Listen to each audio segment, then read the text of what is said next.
dia, irmãos e irmãs, graça e paz. Tudo bem? Hoje nós aqui mais uma vez para mais uma escola dominical e aprender da palavra de Deus é muito importante, de suma importância para nossas vidas, sermos edificados e temos esse momento tão especial que a escola dominical nos proporciona, que é um momento onde a gente, além de estudar, a gente pode debater como uma escola, né? Perguntar, ter as respostas, e aquelas que não vêm, depois o Espírito Santo de alguma forma nos iluminar, tanto na palavra quanto alguém para estar nos respondendo os nossos questionamentos. Então isso é de suma importância. Então, antes da gente começar de fato o nosso estudo de hoje, vamos orar ao Senhor. Senhor, nosso Deus e Pai, nós te agradecemos por mais uma manhã que o Senhor nos concede, por estarmos mais uma vez na sua casa, casa de oração, casa onde nós ouvimos também a sua voz para nos edificar na tua palavra.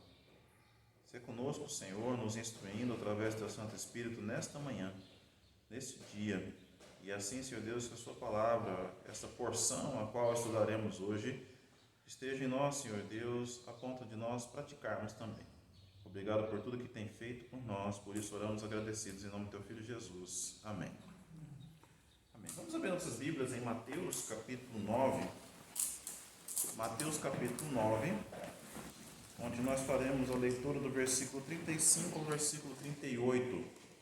Mateus 9, do versículo 35 ao versículo 38.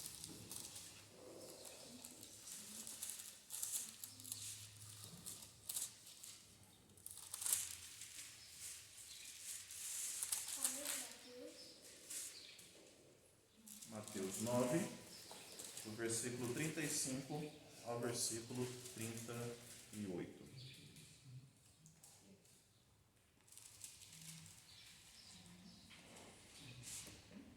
Amém? Diz assim a palavra do Senhor: E percorria Jesus todas as cidades e povoados, ensinando nas sinagogas, pregando o evangelho do reino e curando toda sorte de doenças e enfermidades. Vendo ele as multidões, compadeceu-te delas, porque estavam aflitas e exaustas, como ovelhas que não têm pastor. E então se dirigiu a seus discípulos: A seara, na verdade, é grande, mas os trabalhadores são poucos. Rogai, pois, ao Senhor da seara que mande trabalhadores para a sua seara. Então, é um texto que nós conhecemos na palavra de Deus, estamos já acostumados a ver esse texto quando nós vamos falar a respeito de trabalho da igreja, quando nós vamos falar a respeito da quantidade de pessoas que tem para a realização do trabalho da igreja, quando nós vamos falar de envolvimento das pessoas na obra do Senhor. Então nós olhamos isso e temos através dessa palavra a verdadeira noção do trabalho de Jesus, o que ele fazia, onde é que ele ia, qual era o trabalho que ele executava em prol do reino, e a quantidade de pessoas que estavam ali, como a própria palavra aqui nos diz, que as pessoas estavam aflitas e exaustas, como ovelhas que não têm pastor. E sabemos que na obra, na atividade pastoral, lá no campo, o pastor ele precisa orientar as suas ovelhas, onde ir, onde encontrar a comida, onde tomar água, dependendo do local onde tem que tomar água, não pode, por conta da fragilidade da ovelha. Então, por conta dessa situação, elas precisavam ter a orientação. E se elas não tinham a orientação do pastor, logicamente elas estariam ali andando a esmo, qualquer lugar que fosse, e poderiam ser prejudicadas, poderiam ir a lugares onde elas não alcançariam a comida, a água, e estariam correndo para lá e para cá sem orientação, a ponto de ficar o quê? Aflita, exausta. E aqui há uma comparação com relação a nós, que também somos tidos como ovelhas, devido à nossa fragilidade, devido à nossa necessidade de orientação pastoral, devido à nossa necessidade de termos um guia para nos mostrar onde é que nós devemos ir, para nós não ficarmos desviando para lá e para cá. E aqui a própria palavra de Deus já nos mostra isso. E Jesus dizendo que a seara é grande e precisa de mais trabalhadores, ou seja, é muita coisa para fazer, então precisamos de mais gente para trabalhar nisso, essa situação. Hoje nós vamos falar a respeito de missões. O mês de agosto na Igreja Presbiteriana, ele é um mês que é considerado um mês de missões, um mês dedicado para nós falarmos de missões, nós trabalharmos assuntos relacionados à missiologia, trabalharmos assuntos falando a respeito dessas missões, da obra do Senhor. Então é um mês dedicado para isso, né? Então nós entendemos, a própria igreja entende essa necessidade de trabalhar esse tema, tanto que dedica um período exclusivo para isso, né? É obrigado a fazer isso? Não, é claro que não, porque a gente falar de missão não precisa falar só em agosto, falar de missão nós temos que falar o ano inteiro. O ano inteiro nós temos que falar de missão, não é só no mês de agosto, não é só agora que nós lembramos de missão. E nós, enquanto servos do Senhor, e tudo que a gente faz ao longo do nosso estudo, nós vamos ver, nós vamos estar fazendo missão o tempo todo quando nós estamos ali agarrados na obra do Senhor. O detalhe é o seguinte: nós estamos vivendo um período, né, um tempo, né, onde no mundo nós vemos um grande crescimento científico, nós vemos um grande crescimento populacional, ou seja, não são apenas os conceitos, as descobertas que estão crescendo, mas nós vemos o crescimento de pessoas. Então está mais nascendo gente do que morrendo. Então nós vemos que as cidades estão ficando maiores, nós podemos observar na nossa própria cidade o quanto ela está maior, o quanto está mais difícil de você se locomover na cidade. Quando você sai, as pessoas que você encontra, você vê que mais pessoas parece que você encontra, e tudo isso acaba nos mostrando, trazendo para a gente evidências que está maior. Ontem eu estava na cidade de Goiânia, e ontem também, andando em Goiânia, eu observei também esse crescimento, mesmo sendo um final de semana, mas a gente observa as movimentações e tudo mais, mas tem gente demais. Eu mesmo estou achando Mineiros uma cidade muito grande para mim já, né? Eu, se fosse por mim, mudar para Portelândia, para Perolândia, que são cidades menores, porque eu gosto mais da tranquilidade. Ribeirãozinho é top também. Eu estou doido para falar. Lá é bom também. Então, tudo isso nós vemos, e logicamente, por conta desse crescimento populacional, por conta do conhecimento, muitas pessoas acabam ali buscando algo para se sentir bem, para ficar feliz, para estar bem consigo mesmo, buscar ali, vamos dizer assim, uma espiritualidade, uma paz interior e coisas assim. Então, com isso, crescendo o número de pessoas e também as relações entre as pessoas, consequentemente nós vemos muitos se destruindo espiritualmente, buscando coisas que não são verdades bíblicas. E aumento do ateísmo, porque muitas pessoas acreditam, bom, se não está acontecendo nada de bom comigo, então não existe um Deus que cuida, não existe esse Deus bondoso, não existe esse Deus justo. E as pessoas acabam levando isso para as suas vidas, e nessa questão chega a ponto de dizer que não existe um Deus, que não há nada de verdade. O que existe é ciência, o que existe é conhecimento, o que existe é isso que nós estamos vendo aqui, né? Às vezes chegam a negar até mesmo o sobrenatural. Mas nós vemos aumento do ateísmo. Aí aquelas pessoas que, mesmo que acreditem em um ser sobrenatural, algo assim nesse sentido, né, acabam partindo para esse outro lado. Até o misticismo, trabalhando também, pensando na astrologia, ou seja, alguma coisa elas têm que se apegar. Porque, querendo ou não querendo, nós nascemos para adorar. Nós nascemos para adorar, e nós temos que entender isso. Todo ser, quando nasce, ele nasce para adorar. A questão é o que ou quem adorar. Então você pode observar até os bebês, eles vão adorar a chupeta, eles vão adorar a mamadeira, o paninho que fica lá para dormir, o travesseiro, aquela coberta, alguma coisa eles vão ter como algo para eles adorar, que precisa daquilo, porque se não tiver aquilo, a vida dele não vai sair bem, não vai dar nada certo. Então ele precisa daquilo. Então essas coisas acontecem. Então, dentro desse contexto, dentro dessa situação, nós vemos que muitas dessas coisas cauterizam, inclusive, a espiritualidade do homem, porque ele fica focado no materialismo e o espiritual ali não é nada alimentado. chega ao ponto do quê? Das pessoas ali estarem tão cauterizadas espiritualmente que elas não reconhecem o próprio pecado, elas não conseguem perceber o próprio pecado, e vem o egocentrismo, porque a pessoa não vai pensar no outro, vai pensar em si mesmo, só nela mesmo.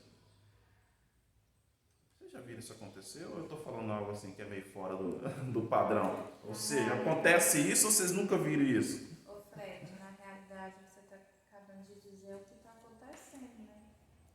Porque quando você passa a ter uma maturidade e a passar a olhar as pessoas de outra maneira, igual eu tô falando nessa fase que eu tô vivendo, sabe? Sim.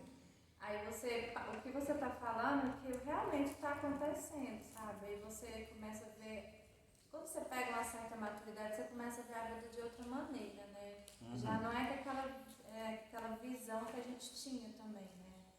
E aí a busca, né, pelos princípios de Deus, tá buscando o Espírito Santo de Deus para estar te guiando, quando você tem essa visão, aí é totalmente diferente. Totalmente diferente. É um despertar, né? Exatamente. Esse talvez seja uma palavra que define bastante, né? Se você despertar, você, opa, acordei para a verdade, né? Nessa situação. Mas é um reflexo hoje que nós temos da decadência da humanidade, a decadência espiritual da humanidade. Então nós vemos que pessoas, elas precisam conhecer a Deus, as pessoas precisam se voltar para Deus, e elas são levadas a esse conhecimento através daqueles que são enviados, né? Que são colocados como instrumento de Deus na proclamação do Evangelho. E a gente sabe que sem Bíblia, sem conhecimento bíblico, não tem evangelização. Não tem como a palavra chegar lá, e não tem como a gente colocar essa responsabilidade se não tiver um livro ou um fator orientador, e o qual nós temos a Bíblia Sagrada para isso. Então, a pessoa se declara crente, mas ela tem que se declarar crente entendendo o que esse livro quer dizer. O livro que mostra para ela todos os seus erros e também que orienta para buscar os acertos. Então, nós vemos isso.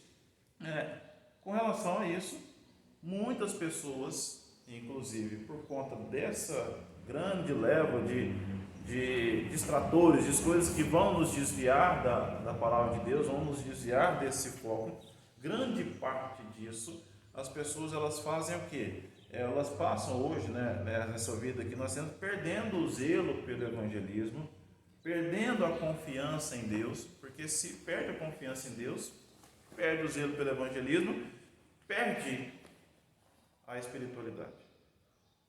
Então, o que acontece nisso? Nós vamos ver que as pessoas, elas precisam estar dedicadas a isso para alcançar esses povos que estão nessa situação, para alcançar as pessoas que estão nessa situação.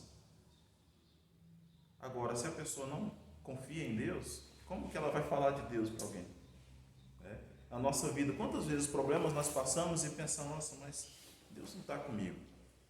Se você desacredita, como que você vai? Alguém passando por um problema, pode ser até exatamente igual ao seu. Como é que você vai chegar nessa pessoa e falar para ela, olha, não confia, Deus é contigo e tudo, mas você não vai falar, porque você desacreditou de Deus no momento da sua dificuldade, e quando a pessoa estiver passando por uma situação igual ou semelhante, você vai dizer, não, Deus não vai estar com ela nessa, porque não estava comigo.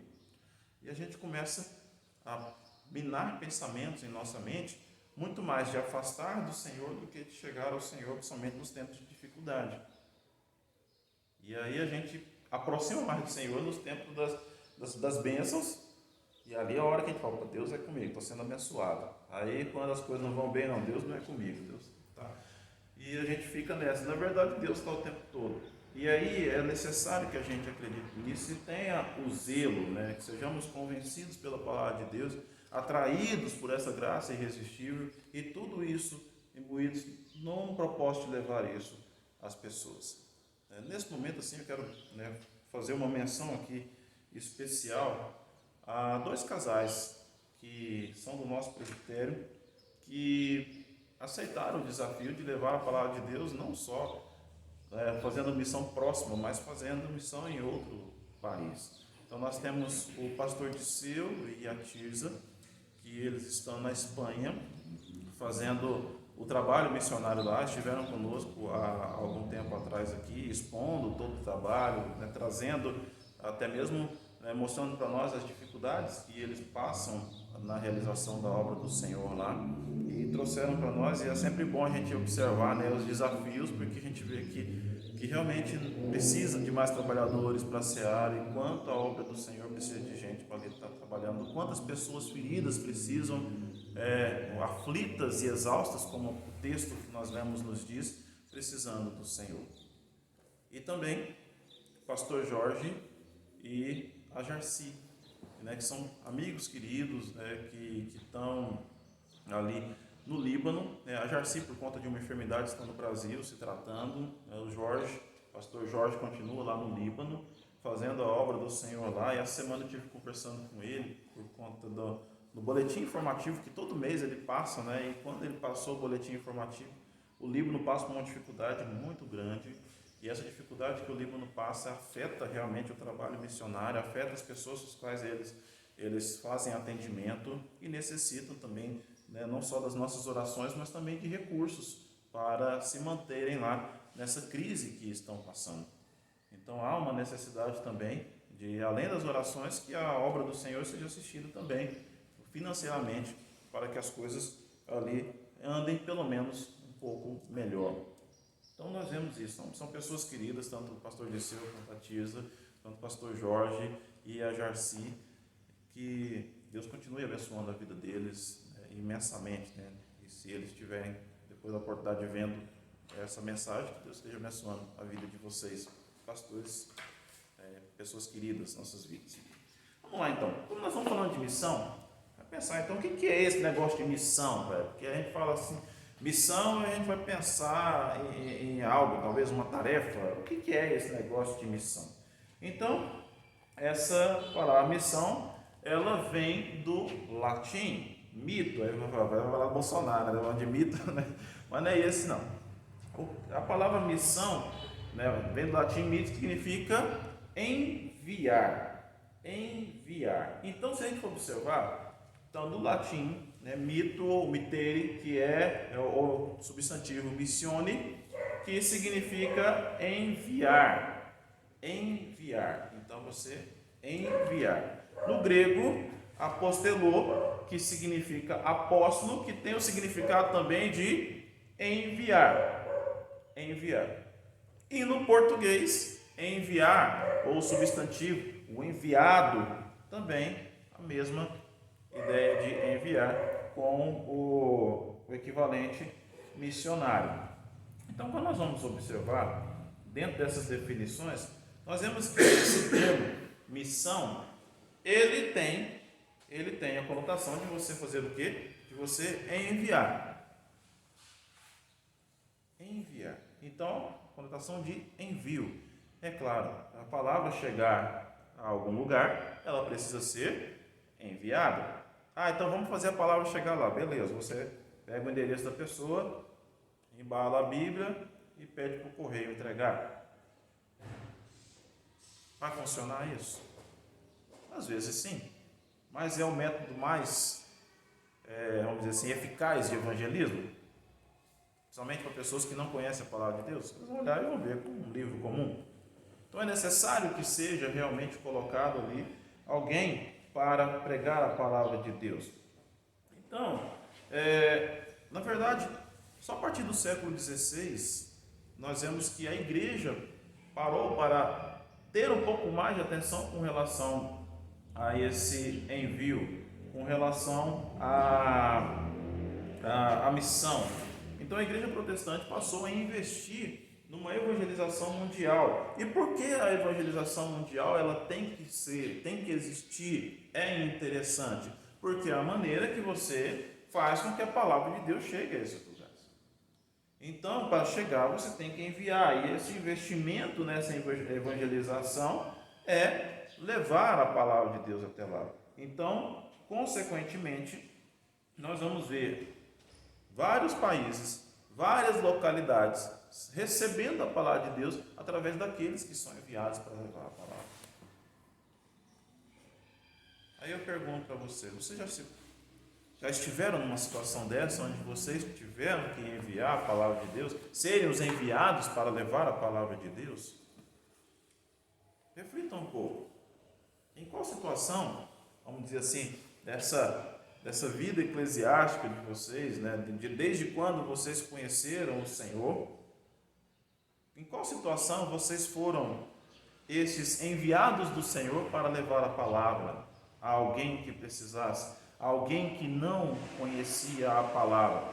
Eu não estou dizendo aqui a respeito daquelas formalidades das instituições, do tipo, olha, agora vocês são missionários, vocês são evangelistas, vamos agora fazer tal trabalho. Não, estou falando assim, na questão pessoal mesmo.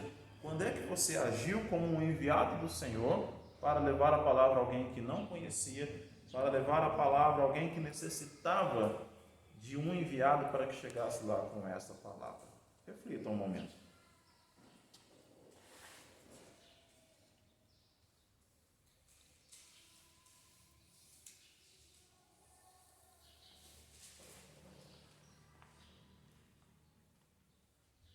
De uma forma ou de outra, até mesmo crianças e adolescentes que aqui estão,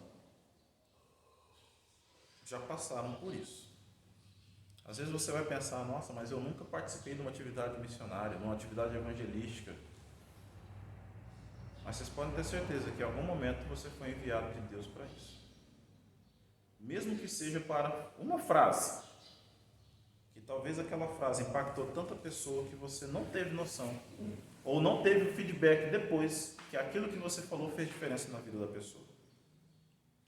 Então, quando nós observamos isso acontecendo, nós vemos a necessidade que há de quantidade de pessoas para fazer a obra, para estar envolvido na obra do Senhor. Então, por quê? Porque a missão, ela trata de um desígnio bíblico. Nós fomos designados para sermos missionários. Nós fomos designados para sermos missionários. Então, a gente entender missão, nós vemos que a igreja de Cristo, ela precisa ser uma igreja missionária. O nosso ministério, o nosso serviço, precisa incluir missão. Porque nós somos, enquanto igreja, agências do reino de Deus. Então, se nós somos agências do reino de Deus, como que nós vamos agir? Que agência é essa que não consegue fazer com que a palavra chegue àquelas pessoas que precisam? Aí nós nos tornamos aqueles que as pessoas, né, dizem bastante, né, o crente 3S. Sentado, salvo e satisfeito. A palavra chegou até mim? Ótimo. Então, eu me beneficio disso e está tudo bem. Quando, na verdade, nós temos que pensar a palavra chegando a outras pessoas, porque se fez bem para a sua vida, vai fazer bem para a vida de outras pessoas, como o texto diz, que estão aflitas e exaustas. Já viu? Pessoas que estão cansadas da vida, né? Eu deparo com isso todos os dias na escola. Pelo menos uma pessoa se queixando que está cansada da vida. Toda semana alguém que tem um comentário de tirar a própria vida.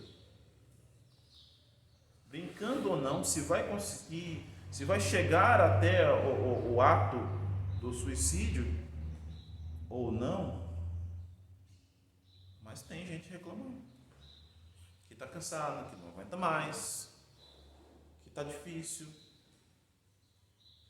E às vezes a sua palavra, fundamentada na palavra do Senhor, vai ser o que vai trazer ali o refrigério para aquela pessoa. E muitas vezes a gente se furta de fazer isso. A gente vê pessoas aflitas e a gente faz o quê? A gente vira as costas, como se não fosse obrigação nossa. Às vezes nem uma oração a gente consegue. Eu acho assim interessante algumas situações. Há um tempo atrás, aqui na igreja, tinha um ministério de evangelismo, né, titulado Resgate Evangelismo. Ele era liderado pelo nosso irmão Reinaldo, irmão do presbítero Zé Carlos, e algumas pessoas faziam parte desse ministério, com várias funções, inclusive tinha uma equipe de louvor dentro do ministério. Na época era a Banda Templo, do qual nós participávamos. E eu lembro que nós estávamos numa reunião aqui, depois de um tempo que o Ministério do Resgate ficou em inatividade, e nessa reunião aqui, nós discutimos a respeito da necessidade do ministério, de alcançar as pessoas do bairro, de fazer alguma coisa diferente e tudo mais. E nós discutimos aqui na reunião a respeito dessa necessidade. E falamos, né, da dificuldade, de todo o trabalho e tudo mais. Mas falamos, nós não podemos ficar mais sentados. A igreja não está realizando nenhum trabalho evangelístico. Nós precisamos alcançar as pessoas do nosso bairro. Existem muitas pessoas sofrendo aqui e necessitam do nosso apoio. Então nós temos que levantar desses bancos e sair para fazer alguma coisa. Meus irmãos e irmãs, terminamos a reunião com uma oração. Quando nós nos levantamos, chega uma pessoa na igreja pedindo ajuda. Não veio pedir dinheiro, não veio pedir comida, veio pedir oração para aliviar o coração aflito. Estava perturbado. Lembro que chegou, nós ficamos olhando um para o outro assim, tipo, admirados com aquela situação. Acabamos de orar, acabamos de falar da necessidade, a pessoa entra. É como se Deus falasse, bom, agora começa a trabalhar. É como se Deus falasse isso para a gente. Bom, pelo menos foi a sensação que eu tive. Não. Vocês querem trabalhar? Então agora começa. Já é hoje.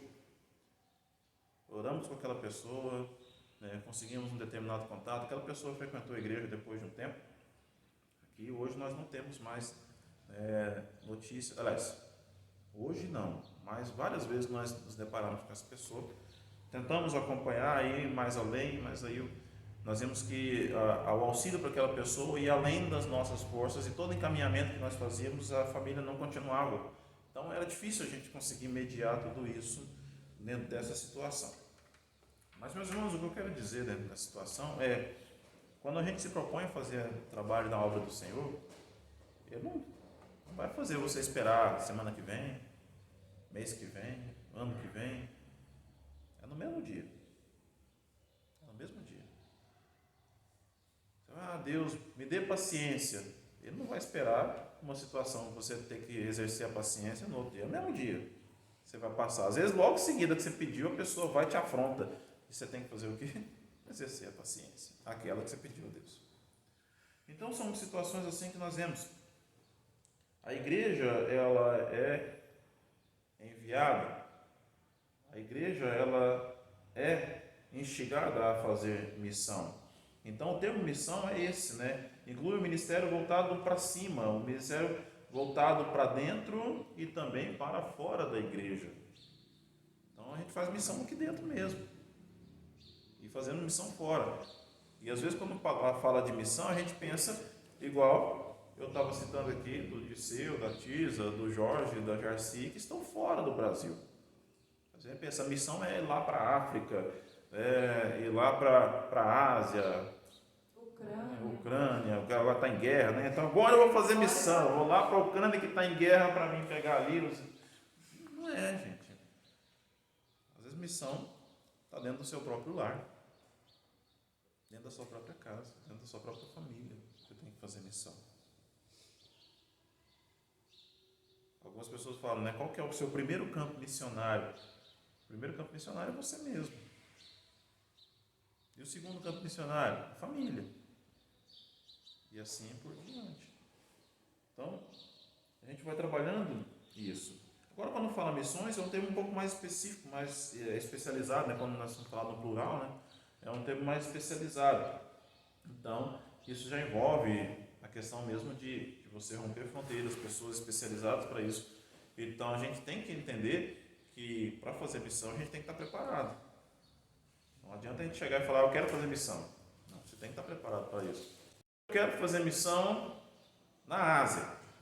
Você tem que estar preparado para isso. Você tem que conhecer a cultura, você tem que conhecer a língua, você tem que conhecer os costumes, usos e costumes daquele povo onde você vai, saber quais são as condições que está lá, tentar mensurar os desafios que você vai enfrentar, os riscos, e estar coberto de oração para chegar lá em uma situação minimamente confortável para você pregar o Evangelho. Detalhe, nem sempre o conforto será aquele que vai te assistir. Às vezes você vai estar pregando em situações completamente desconfortáveis, mas é enviado do Senhor para isso. Vamos lá então. Então nisso, nós observamos que o Evangelho de Cristo é aquele ao qual nós acreditamos, que vai levar essas verdades às pessoas e, consequentemente, tem uma influência, essa influência cristã de proclamar o Evangelho, vai realmente agir na vida da pessoa e conseguir, através disso, fazer com que essas pessoas conheçam o Senhor, tenham uma vida diferente e a salvação as alcance. Não somos nós que vamos salvar, não é uma obra nossa salvar, é uma obra do Espírito Santo. Então não vamos aqui enganados de que quando nós chegarmos lá, nós vamos salvar as pessoas. Não, não somos nós, é o Espírito Santo. Nem a vontade de parte de nós, essa vontade por nós mesmos não sai. Por nós mesmos não sai.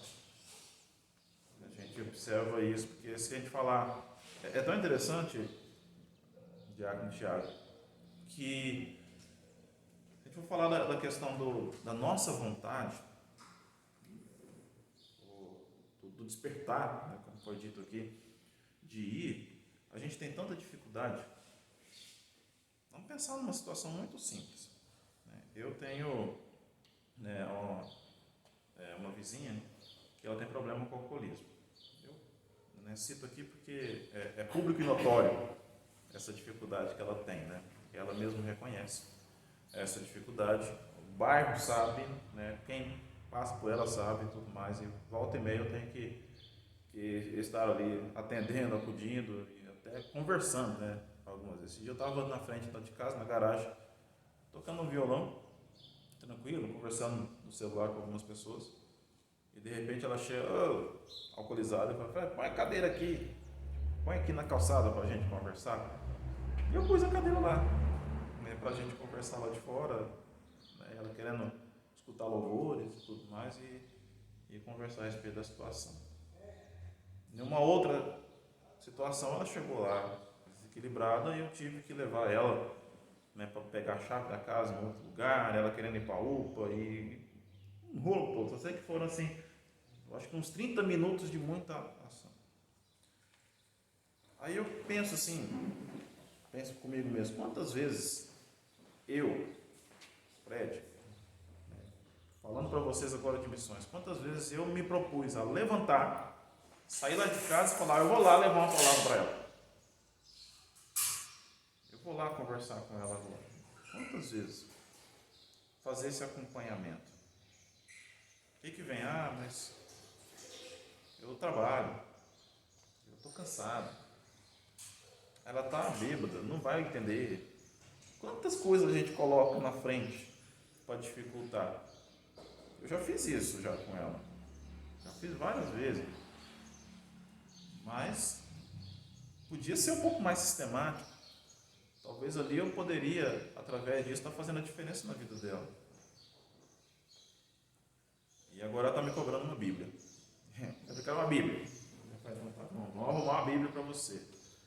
Todo dia ela passa: e minha Bíblia? Ela não grita nem Fred, né? Ela fala: minha Bíblia? Então, desse jeito. Então, a gente vê, essa vontade ela não parte de nós. Se vier de nós, a gente não consegue. É Deus mesmo que tem que nos tocar para que façamos isso. É por isso que tem aquela passagem da Bíblia do tempo, né, Fred? Tempo de Deus, né? Tempo de Deus. Kairos. Não é o tempo nosso. Isso é uma coisa que a gente, infelizmente, não sabe lidar. Né? E quando a gente vai falar de tempo de Deus, nosso tempo, né? Nosso tempo é o Cronos, o tempo de Deus é o Kairos. Quando a gente vai falar do tempo de Deus, nós vamos pensar que... qual que é a diferença? O tempo de Deus é um tempo de qualidade. tempo de Deus não é um tempo de quantidade. O tempo de Deus é um tempo de qualidade. É difícil da gente entender isso. Pensando que nós sempre vivemos na questão do tempo de quantitativo, né? Fazer as coisas dentro desse espaço e tudo mais. E o tempo de Deus é pensando na parte qualitativa, o quanto aquilo pode influenciar. Mas o fato é que a Bíblia, ela nos traz um mandato de evangelização. Então, há aproximadamente 4.000 anos atrás, nós vemos que Deus chamou Abraão e fez uma aliança com ele. E nessa aliança que Deus fez com Abraão, ele prometeu não só abençoá-lo, mas também abençoar toda a sua posteridade. Todas as famílias da terra, nós vemos isso em Gênesis capítulo 12, versículo 1 a 4. Eu só vou citar os textos, né? Para depois vocês, enquanto eu estiver falando, vocês podem abrir as Bíblias e ver essa referência, né? Gênesis capítulo 12, versículo de 1 a 4. Então, o que nós vemos? Esse texto ele é utilizado como uma das principais bases para a missão cristã. Então nós vemos que as famílias da terra serão abençoadas mediante esse envio de Abraão, o povo de Cristo ali. Então nós temos isso. Então, se pela fé nós pertencemos a Cristo, então nós somos filhos espirituais de Abraão. Gálatas 3,7 traz isso para a gente. Então nós somos filhos espirituais de Abraão. Então nós temos uma responsabilidade com a humanidade. Se todas as famílias da terra seriam abençoadas ali através de Abraão, e nós somos filhos espirituais de Abraão, essa responsabilidade também está em nós. Nós também temos essa responsabilidade enquanto igreja do Senhor, enquanto da família do Senhor, enquanto filhos do Senhor, temos essa responsabilidade. Então, nisso, e essa responsabilidade que nós temos, às vezes nós pensamos e atribuímos ela somente aos líderes, aos patriarcas da fé, aos pastores, à liderança da igreja, composta por presbíteros e diáconos. Nós achamos que são só eles que devem fazer isso. A responsabilidade é toda nossa também. É por isso que Deus também instituiu a família como uma instituição de propagação do Evangelho, para levar o Evangelho. Então nós vemos isso. Então a igreja, ela, se a gente for parar para pensar, não há outra igreja que não a igreja enviada ao mundo. Johannes Blau. A igreja, ela existe para a humanidade no sentido de ser o corpo espiritual de Cristo e a semelhança de Jesus. É enviada como serva. Charles O'Neill, quando citou Dietrich Bonhoeffer. Então nós vemos o que? A igreja realmente ela é enviada, ela tem um mandato para evangelizar, ela é mandada aí, não é para ficar parada. Se vocês observarem, o que aconteceu? Precisou que instalasse uma crise na igreja para a igreja pudesse evangelizar, porque até então o mandato era ir por todo mundo pregar o evangelho. Quando Cristo morreu e ressuscitou, o que a igreja fez? Ficou fechada. Foi para todo mundo? Não. Aí veio a perseguição. E na perseguição a igreja, sim, aí todo mundo teve que espalhar, porque estava perseguido, aí o evangelho saiu. Era a proposta do Senhor? Claro. Entendemos que sim. Então, tudo isso. Então, quando a gente vai falar do ID, que está em Mateus 28, versículos 19 e 20, então, por que a gente tinha que sair, né, fazer discípulo em todas as nações? O que é fazer discípulo? É você fazer com que aquelas pessoas entendessem e fossem apropriadas das verdades bíblicas do Evangelho, entendendo tudo isso. E quando você faz discípulos, ou seja, você ensina essas pessoas a viverem aquilo. E aí, consequentemente, o discípulo faz outros discípulos e assim vai indo. Então, com isso, ensinando eles a guardar todas as coisas que vos tenho ordenado, toda a ordenança do Senhor. Fred, tá beleza. Então, eu entendi que a Bíblia nos manda evangelizar, que a Bíblia traz esse mandato para evangelizar. Beleza. Mas eu vou falar o quê? O que eu vou falar? a Bíblia nos dá a mensagem para evangelizar. Então ela não só manda a gente ir, é completa. Então ela nos dá a mensagem para evangelizar. Então o que é evangelizar? É falar o quê? O que vocês acham? Quando a pessoa fala, você tem que evangelizar. Não, beleza, eu entendi que eu tenho que evangelizar. E aí, o que você acha que você tem que falar? Que Jesus te ama. E o que é isso? Eu costumo falar, Jesus te ama, Deus está no controle. Assim, quando a pessoa está muito desesperada, não adianta você ficar lá pegando a Bíblia e também ficar lá, página tal, né? Então é melhor você falar assim, não, Jesus te ama, né? Que a Bíblia até se sente mais confortável, né? Arrependa dos seus pecados. Arrependa dos seus pecados. É uma boa também. Como que as pessoas vão entender que Jesus amou e mostra pra gente que precisamos nos arrepender dos pecados? Pelo sacrifício da cruz. Pelo né? sacrifício da... Ele sacrificou, né, por nós e hoje somos salvos pela graça de Deus e pelo seu sacrifício, né? Ele teve que ir para a cruz, né, morrer, né? Fora tudo, né, a história, né? Quando a gente sabe a história do apedrejamento lá, do povo ficar lá falando dele, falar apedrejamento, que fala das palavras, né? Que feriu o ladrão do que ele, que cuspiu, bateu, chicoteou ele. Então, só de você saber de todo esse processo que Jesus sofreu, né? Aí você começa a entender quando fala Jesus te ama. Porque ele amou tanto que sacrificou por nós. Né? Isso. E é interessante a gente pensar o seguinte, nós podemos falar todo o plano da salvação, porque evangelizar é tudo isso que vocês dizem, a gente vai pregar as boas novas, mas a gente falar das boas novas, não tem como falar de boas novas sem falar para arrepender de pecado, sem falar da obra de Jesus. Então, não tem como a gente pensar nisso sem falar da obra do Senhor. Então, nisso, o que acontece? A mensagem ela está na palavra de Deus, a gente não a inventa, mas sabemos que existem pessoas que vão olhar e vão falar que isso é invenção, que isso não existiu, que essa história alguém escreveu ali para impressionar alguém, para tentar nos doutrinar, né? Fazer com que pessoas leigas, alheias ao conhecimento, pudessem ficar bitoladas nesse tipo de historinha, né? Nesses contos, para confortar o próprio coração, quando na verdade a realidade não é essa. Muitas pessoas podem passar por isso, né? Vendo essas questões. Mas o que? A palavra de Deus ela foi confiada a nós, né? Então, como depositada mesmo em nossas vidas. E quem nos faz abrir os nossos olhos para entendermos isso? É o Espírito Santo. Não adianta a gente pregar para alguém e falar de tudo isso e querer que a pessoa faça diferente se o Espírito Santo não tocar na pessoa para ser diferente. Como o Tiago disse, olha, vamos pregar para as pessoas se arrependerem dos pecados, beleza, mas quem é que vai convencer ela a se arrepender do pecado? O Espírito Santo.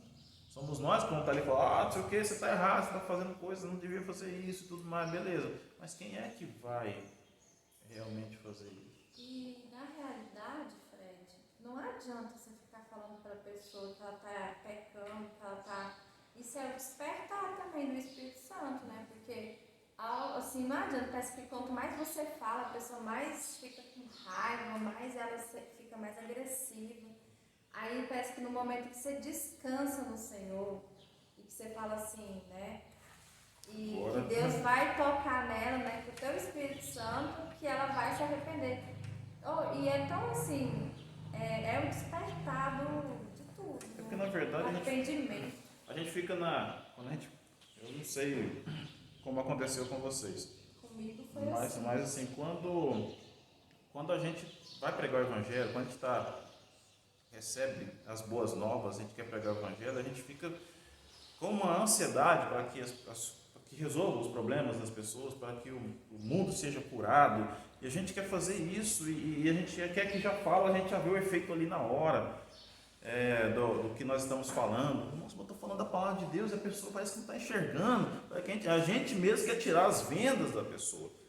E nós não vamos conseguir fazer isso, porque quem faz isso é o Espírito Santo no tempo em que ele destinou para isso.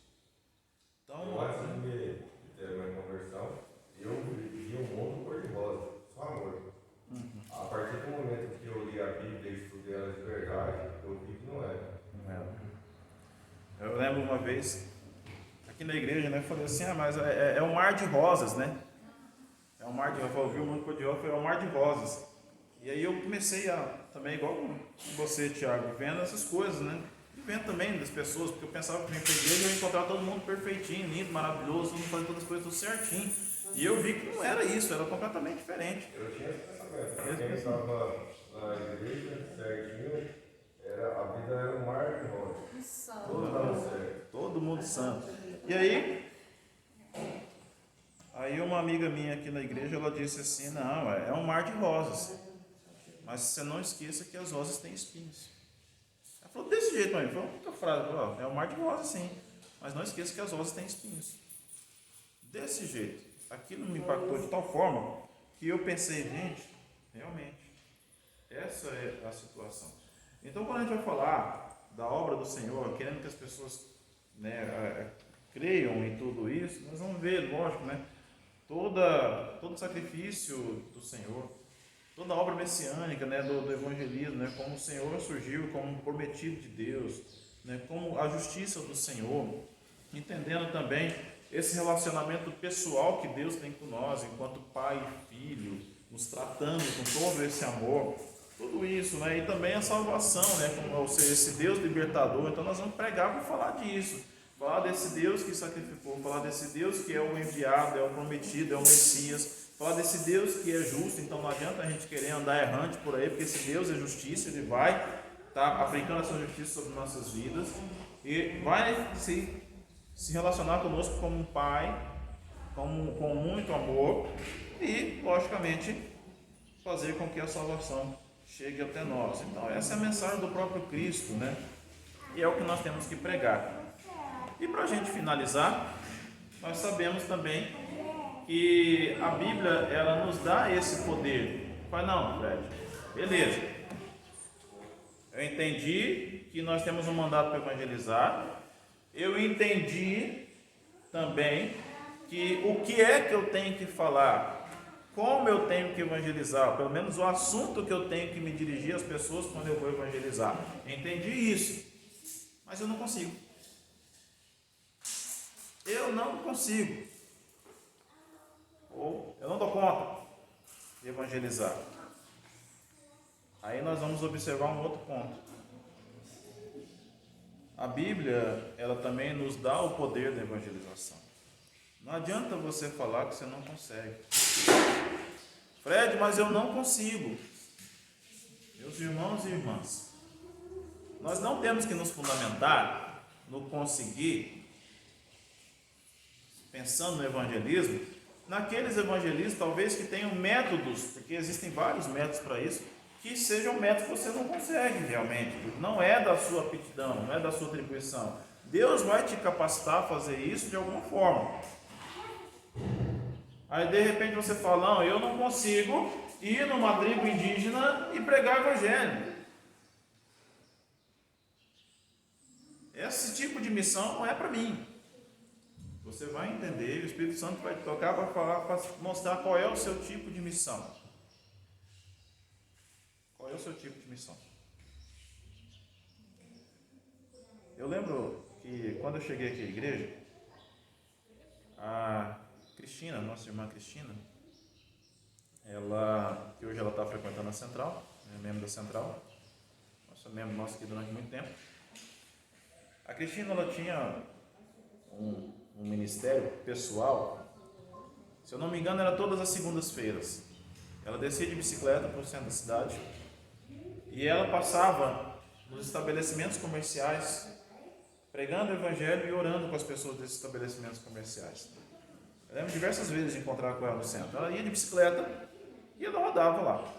Foi um propósito que ela estipulou para a vida dela durante um longo período. Eu não lembro quantos anos que ela firmou como propósito de fazer isso.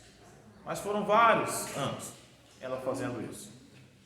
Então, se eu não me engano, eram todas as segundas-feiras. Não lembro. Depois eu pergunto para ela me corrigir. Mas ela tinha esse propósito. É um tipo de missão. Depois você fala, mas eu não consigo descer de bicicleta. Ninguém está falando para você fazer ir de bicicleta e passar nos estabelecimentos comerciais para isso. Mas foi uma maneira que o Espírito Santo capacitou ela para pregar o Evangelho. E ele pode capacitar de diversas maneiras. Às vezes até a gente mais preguiçoso que quer ficar em casa, o Espírito Santo fazer diferente. Em vez de você sair, botar a gente para ir lá na sua casa. Botar a gente para conversar com você no seu trabalho toda hora. Parece que toda hora vem alguém aqui perguntar uma coisa e...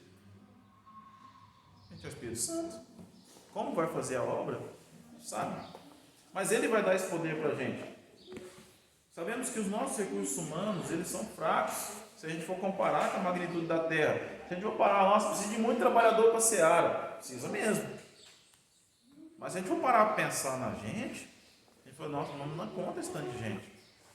Se a gente for olhar o tamanho do Leontino, o tamanho do Setoriores, o tamanho do Mutirão, o tamanho do Cruvinel, o tamanho do Cidade Nova, o tamanho do Betel, que são bairros que são circunvizinhos à igreja, e pensar na quantidade de membros que nós temos na igreja, e pensar, nossa, é muita coisa, a gente não vai dar conta de evangelizar esse povo todo, mas o Espírito Santo faz a obra e nos orienta. Então, por isso, quando nós pensamos, nós precisamos ser capacitados realmente para isso, e ele vai orientar como nós vamos fazer isso. Mas nós não podemos cair nessa falácia de que nós somos fracos, até mesmo por conta de pequeno número.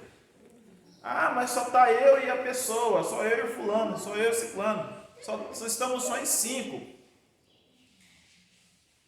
Nós não devemos olhar para as nossas fraquezas carnais. Aquilo que a gente olha e pensa, nossa, mas eu não consigo. Imagine só, quantos missionários estão fora, em grandes localidades, pregando o Evangelho e o Senhor capacitando.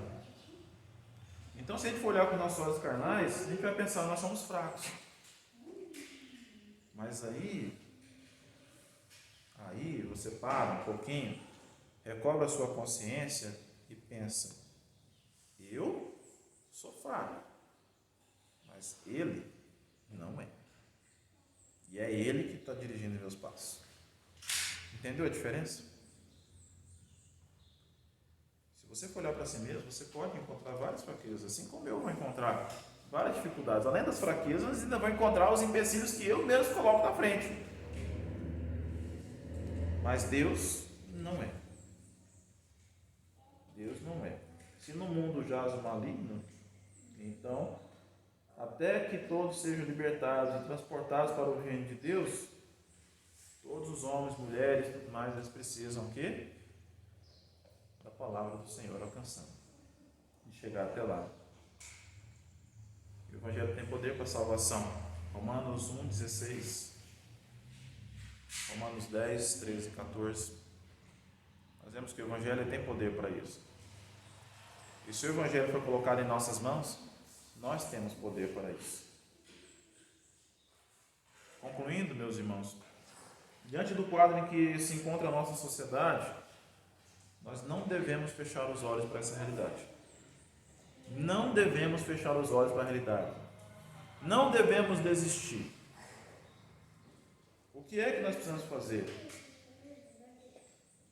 Olhar para aqueles que estão à margem da sociedade, muitas vezes recebendo o olhar de desprezo, o olhar de desdém, porque normalmente é assim, as pessoas estão com dificuldade, seja dificuldades com drogas, dificuldades com alcoolismo, dificuldades financeiras, dificuldades emocionais e diversas outras dificuldades. Muitas vezes nós olhamos com desdém, a gente deixa de lado. Nossa, não quer saber de problema para mim não, já basta os meus. Chega, não, misericórdia, Senhor. Basta os meus problemas, ainda tem que ficar auxiliando outros que estão ali daquele jeito. A gente não tem que fazer isso. Existem bilhões de pessoas em todo o canto da terra passando dificuldade. Não é só você. Então Então nós temos que olhar para essas pessoas de uma forma diferente, procurando sentir cada vez mais na pele esse trabalho que nós precisamos fazer. Como a gente vai pensar, ter a missão queimando em nosso peito. Ter a missão queimando em nosso peito. De fato, sermos missionários. David Livingstone disse: Deus teve um filho e fez dele um missionário. Deus teve um filho e fez dele um missionário. Que possamos entender que missão deve queimar em nós. Nós somos realmente enviados, somos mandados para evangelizar. Temos a mensagem em nossas mãos e temos poder para isso. O que nos falta é agir. Amém? Deus abençoe vocês. Que tenhamos um domingo abençoado, um dia abençoado, debaixo da graça e da proteção do Senhor. E que logo mais à noite possamos estar juntos também aqui para adorar o nosso Deus no culto solene. Amém?